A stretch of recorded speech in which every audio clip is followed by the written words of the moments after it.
So in this video, let's talk a little bit more about mosquitoes and some of their sensory systems.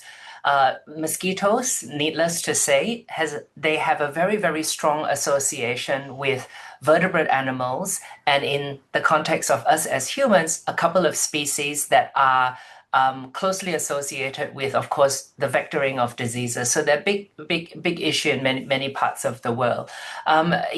Most of you probably remember that really it's only the female mosquitoes that take the blood meals. And the reason why they do that is because there is the protein and the iron in blood. And iron in particular is crucial here, given that that's how they've evolved to have such close associations with vertebrate animals because our blood is iron based. And it's a sort of a prerequisite element for the ability of the mosquitoes to develop their eggs. Male mosquitoes, on the other hand, they are feeding exclusively on plant sugars. So female mosquitoes, the question we are asking here is how are they attracted to their hosts, right? And it really is a combination of cues from long range to short range, and carbon dioxide is probably the most basic one, maybe the first layer of cues that they're attracted to. And then, of course, as they approach a host and get closer to a host, they use other cues, including body heat, in the case of most vertebrate animals, moisture, skin odors, maybe from your sweat, from your breath, and the cocktail of what you exhale and what you sweat out includes things like ammonia, like lactic acid, and there are many other metabolites that are produced by skin bacteria, and that is what mosquitoes get attracted to. So in order to be attracted to your host, then you of course need a sensory system that allows you to detect multiple cue types. So we've already talked about ORNs, right? So those olfactory receptor neurons. And you can see here, we won't go through in too much detail, but you can see here that there is a variety of ORNs, right? And they come in many different shapes and forms, and they have very, very specific cues in the environment to which they are receptive and sensitive to.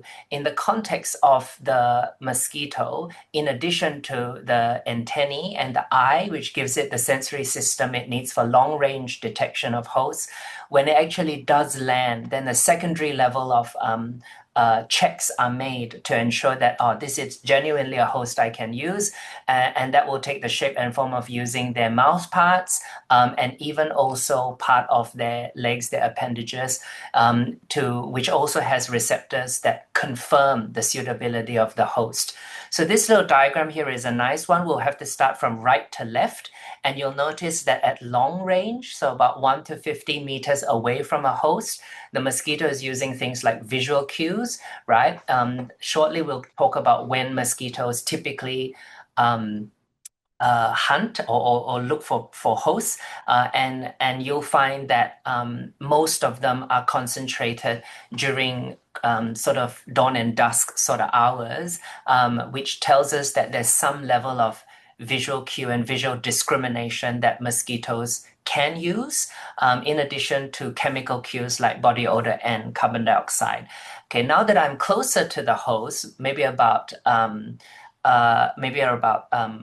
80 centimeters or so from my host, then the insect has the ability to use thermal infrared sensory systems to detect body heat. So these mosquitoes now become attracted to body heat. Then if I get even closer and I fly towards that, then there is, of course, body heat via convection. So I can actually feel rather than see the body heat, plus humidity, which would be moisture coming out of your breath or your sweat.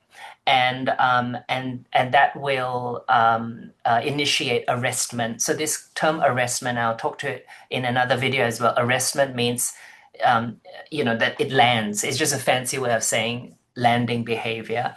And then once on contact, then those volatile chemical cues basically are irrelevant because those are the cues that they used earlier on.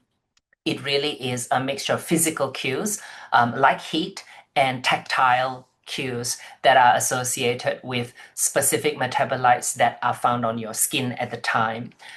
This graph shows us a nice little study, a local study, Townsville and Thursday Island, where the percentage of female mosquitoes taking a blood meal was recorded, and the proportions sort of displayed against time. And you'll notice where there are the peaks occurs in the early part of the day, around 8 o'clock in the morning, and then in the late afternoon, coming to around say 4 p.m. or so.